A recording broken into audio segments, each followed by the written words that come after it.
Anfilloo keessatti miseensonni waraana Bilxiginnaa 3 hidhannoo guutuu waraana bilisummaa Oromootti harka kennatan jaalchiksaa sirnaa waan qindeeffate qaba.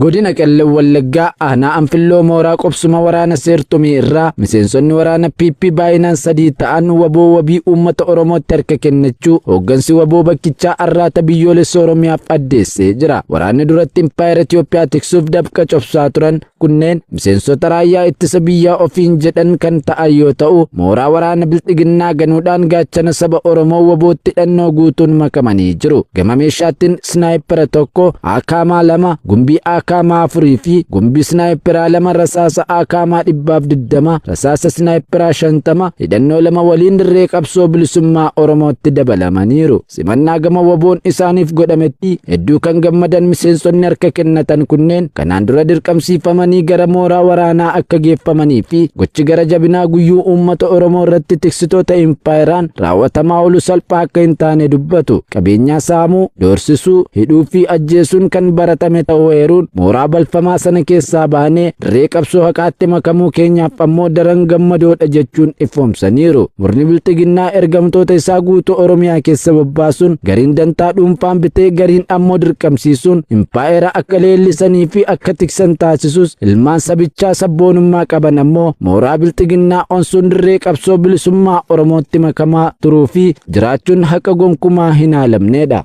Aanaa Muneessaa fi Roobee Didaa keessatti loltoonni Bilxiginnaa namoota nagaa ajjeesuun dhaga'ame. Dabalata isaaf Jaalbooree Addunyaa. Humna meeshaa waraanaa hidhatee dirree irraa isaan lolleessuun hawaasa meesh maleessatti ol deebi'anii haaloo kan loltoonni Bilxiginnaa godina Arsii aanaa Muneessaa fi Roobee Didaa keessaa namoota nagaa 4 mana isaanii keessaa qabuun hidhanii boodarraa mana dhaarraa baasuun ajjeesuu jiraattonni arraata biyyoolessa Oromiyaatti himanii jiru. Bitootessa 2026 aanaa Roobee Didaa magaalaa Jeenaa ganda duwwaa tokko keessatti namoota eenyummaan isaanii hin beekamne manadhaa aanichaa irraa baasuun magaalaa Roobee walakkaatti nama 3 rasaasa itti roobsanii ajjeesuun reeffa isaanis bakkeetti darbatanii deemu jiraattonni itti dabaluun arraata biyyoolessa Oromiyaaf ifoomsanii jiru.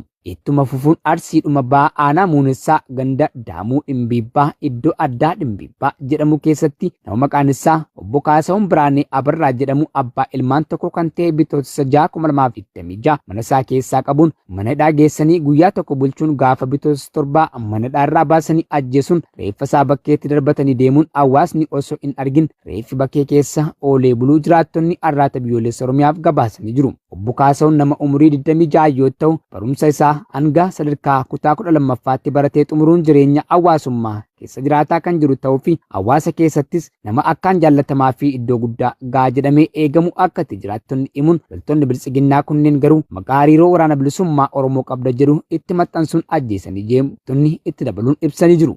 Aanaa Nuunnuqumbaa keessatti waraanni PP manneen hawaasaa gubaa jiraachuun dhaga'ame. Gabaasa qindaa'eef Jaalfalmataa Lammii. Godina Bahaa Wallaggaa aanaa Nuunnuqumbaa ganda Waamaa Lalisaa keessatti waraanni maafiyaa PP Bitootessa 2026 mana jiraattotaa gubuu fi namoota nagaa irratti reebicha ulfaataa irraan ga'aa jiraachuu jiraattonni himan. Akka jiraattonni himanitti waraanni maafiyaa PP mana obbo Gammachuu Firrisaa qabeenya guutuu waliin abiddatti shidanii gubanii barbadeessuun isammoo qaamsanii fuudhanii kan deeman yoo ta'u nama maqaan isaa Baabunee Caalii jedhamu ammoo reebicha ulfaataa irraan ga'uun afaanii fi funyaaniin dhiigarra yaasanii akka deeman jiraattonni itti dabaluun arraata biyyoolessa Oromiyaatti himanii jiru. Namoonni akka waraanaa maafiyaa PP'n irratti raawwatame kunneen badii tokko osoo hin qabaatiin maqaa sobaa waraana bilisummaa Oromoo deeggartu jedhutti moggaasuun mana irratti gubuun qe'ee fi qabeenya isaanii irratti raarsaa akka jiran jiraattonni keessa beekan itti dabaluun addeessanii jiru. Aanaa Hawwaa Galaan keessatti waraanni PP dargaggoota jumlaan mooraa waraanaatti guuruu fi maqaa nyaata milishaa jedhuun maallaqa uummata saamuu hammeessan. Guutuun gabaasichaa akka taanutti isiniif dhiyaata.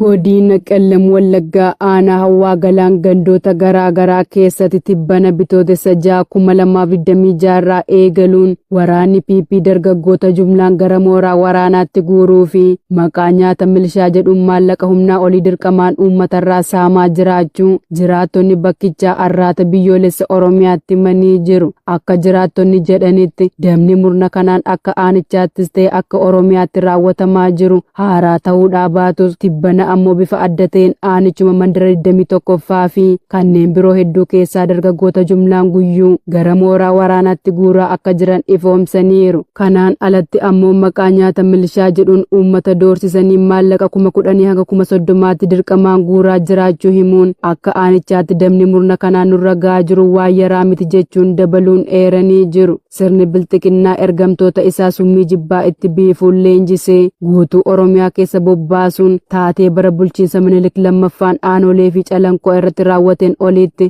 sirna dullacha abboota isaa irraa dhaaleen uummata Oromoo biyya isaanii Oromiyaa irratti duguuggaa sanyii mancaasaa jiraachuun dhugaa ifa galaadha. Awustiraaliyaan taphattoota garee kubbaa miilaa dubartootaa irraa 2 dabalataaf kooluu galtummaa kennite. Jaalamasiis Kaayyoo dabalata qaba.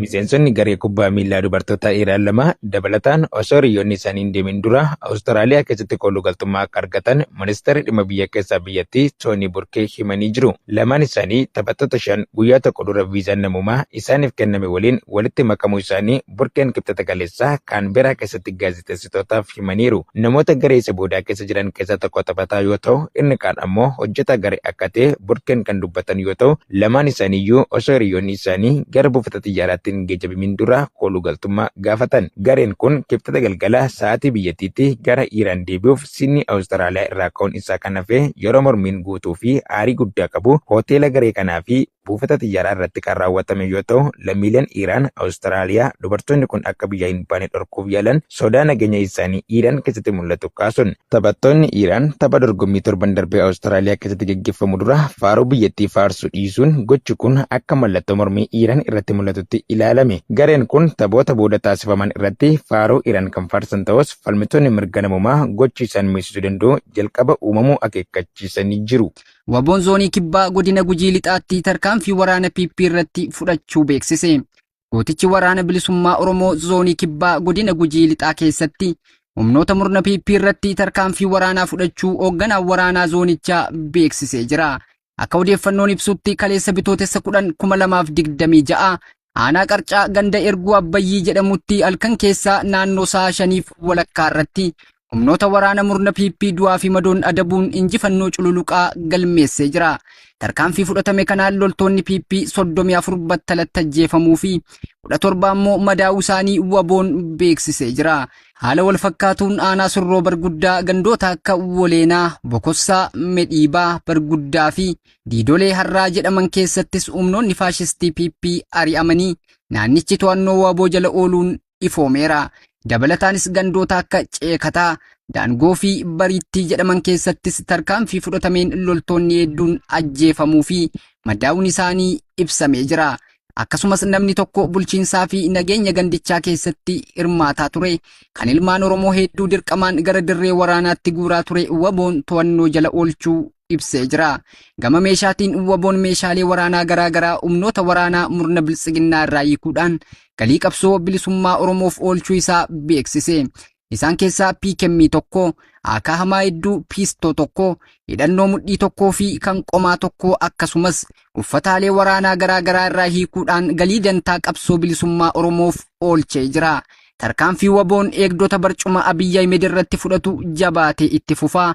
Injifannoon uummata Oromoo. Waboon zoonii lixaa aanaa Daalleewwaa Baraatti humna diinaa irratti tarkaanfii fudhachuun injifannoo boonsaa galmeessee jira. Irree fi abdiin saba cunqurfamaa farreen paayiraa waboon zoonii lixaa godina Qellem Wallaggaa aanaa Daalleewwaa Baraa ganda Harroojjii Hoboo iddoo addaa Bilaallaa jedhamutti bitootessa 11/2026 humna diinaa irratti tarkaanfii fudhateen olii fi gadi ari'uun watwaachisee hedduu ajjeesuun kaan immoo madoo damdameen qabneen adabee loltoota 7 ammoo fayyaatti boojuun ajajaan waboo onichaa beeksise. Jira.